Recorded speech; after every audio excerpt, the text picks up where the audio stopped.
नमस्कार मंडळी, आज आपण पौष्टिक, सॉफ्ट आणि मॉइस्ट आंबा रवा केक बनवूयात. मिक्सरच्या भांड्यात 1.5 कप रवा, पाऊण कप साखर घालून याला मिक्सरमधून दळून एका मिक्सिंग बाउलमध्ये काढून घेतलं. एकजीव करून यात 1 कप आंब्याचा रस, 1/3 कप तेल घालून लागलं तर थोडं पाणी घालून मिश्रण याप्रमाणे बनवून घ्या. अर्धा तास झाकून मुरत ठेवा. केक टिनला तेलाने ग्रीस करून बटर पेपर लावून घ्या. एका मोठ्या पातेल्यात रिंग किंवा स्टँड ठेवून यावर झाकण ठेवून भांड 5 मिनिटं प्रीहीट करून घ्या.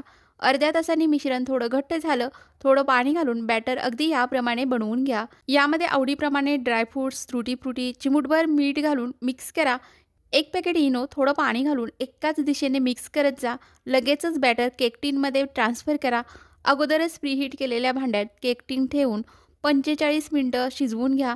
केक शिजल्यानंतर खाली काढून ओल्या कॉटनच्या कपड्याने झाकून ठेवा. केक छान सॉफ्ट आणि मॉइस्ट तयार होतो. कोरडा होत नाही. एकदा अवश्य ट्राय करून बघा.